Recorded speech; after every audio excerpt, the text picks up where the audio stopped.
G'day, Ryan. Hey, so tell us a little bit about yourself, eh? Hey Jason, so my name's Ryan Vickers and I work for Gallagher. We are a global manufacturing technology company working with security and like farming products or animal management products.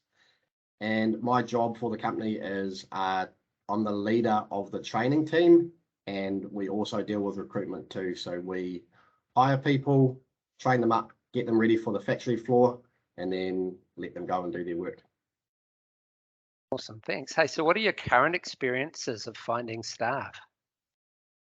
So the market is a little bit tighter at the moment. Unemployment in New Zealand's at historic lows. So you do have to search a little bit harder to find people. We've noticed you're getting a more diverse range of people coming in with different mental health issues or concerns and things like that. So a wider range of people that you need to be able to cater to. I guess when unemployment was more like, I don't know, between 5 and 10%, a lot of those people would have really been struggling to find work, and you just wouldn't get their applications. It was difficult for them to even put themselves out there. Whereas now there's this abundance of jobs, and so we're seeing a lot more of them. And sometimes we might not be well equipped, or we don't know how to deal with people that require that extra support. So it's been a bit of a learning curve for us, I guess. Cool. Okay, thanks for that. Hey, have you noticed any recent changes within the market, maybe as a result of the current COVID situation? Yeah, like I said, it just might you just might be seeing more people with those struggles and things like that. So it's just up to us to figure out how to deal with it, how to support those people, and what we can do in a tight market to best utilize what's available, what's out there. So from your experience of recruiting people with diverse employment support needs, what did you find helpful or maybe a hindrance for yourself So and for them? Yeah. So for ourselves, understanding where people are coming from is really helpful. So if you haven't been exposed much to people with mental health issues and stuff like that,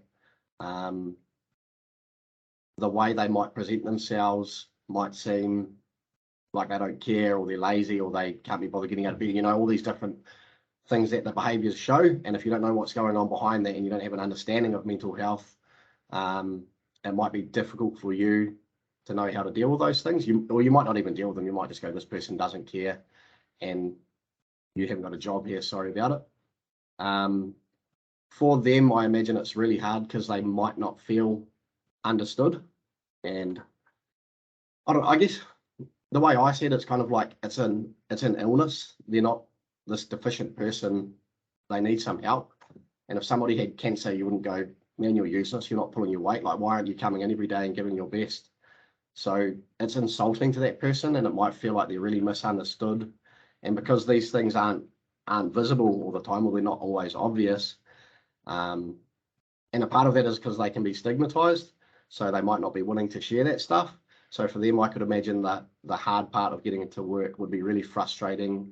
They feel misunderstood. They don't feel like they've got the support. And yeah, I imagine that must be quite difficult for a lot of people. Great answer. Hey, thanks for that. And for those who are watching, my name's Jason, and I am an employment consultant with Workwise. And Ryan and I have obviously got some experience now with supporting a client of mine into Gallagher, and we've had a few challenging experiences, but we've had some fantastic outcomes as a result of that. So Ryan has expressed to me in the past some changes that he'd like to see, or some information that he wants to get passed on to his managers around this sort of thing. So Ryan, have you got any ideas about how to do that with your colleagues to help make these employment opportunities more understandable or more readily available to people with these challenges? Getting buy-in from your managers? Yeah, definitely. It definitely starts with the culture of an organization, and Like as a company, we've been around for almost 90 years. And so we've got a real long-term view of things. We're privately owned as well, so it's not always stakeholders just trying to squeeze money out of the place and, you know, squeeze you for every penny you've got. So we do have this long-term commitment to looking after people and things like that. So that really helps. Like if you're the kind of company who says, you know, check your problems at the door, turn up and work hard, work is work, outside of life is, you know, deal with it on your own. You need to change the culture of your organization before anything, before you're going to have any success with this kind of stuff.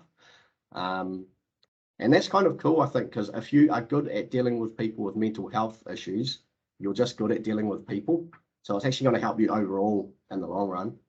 I think you need to think about who you're hiring as leaders. So the reason the person you're talking about has worked, or one of the reasons it's worked out well, is that his supervisor is a really caring, empathetic person. She has people she's close to who have had mental health issues, so she really understands what might be going on. And then those behaviors don't look like this person doesn't care. They're turning up late or they're not turning up. It looks like this person needs some help. How can I support them? And then they'll do really well. Because the barriers for finding a job are higher for somebody like that.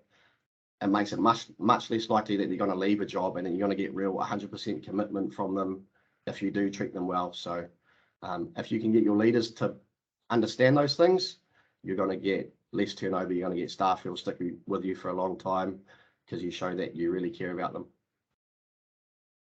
Brilliant answer. Hey, thanks for that. In fact, I think you just answered the final question that I had as well, which was about trying to sort of pass on what you've experienced out in creating a national conversation about creating a more inclusive and diverse workplace in Aotearoa. So that message is really, really important. Do you feel that that's something that you guys in your business have an opportunity to spread, or, you know, with your connections that you have? Yeah, definitely. We're not perfect by any means, but that culture is something that I would definitely encourage other people to, I don't know, adopt the people first, support them with the issues rather than tell them to just check it, you know, sort it out themselves. If you go back to the cancer analogy, like you wouldn't tell someone with cancer to check their problems at the door. Again, that would just be insulting. So help these people with whatever they're going through. And for me, it's probably a cliche, but education and understanding are going to be the things that help other companies do the same. And if you see these behaviors, when they present themselves not as this person doesn't care, this person's this person's that, it's how do I help this person? And then, yeah, I think that will be the way forward. Hey, look, I want to thank you heaps for your time today, and, you know, you're a credit to your company, and your company is definitely one that really just is shining a bit of a banner here in this space. So I really appreciate your time, and hopefully this has been useful for all of those who have been listening to this. Cheers, Cool. man. Thanks, Jason. Thanks everyone else too.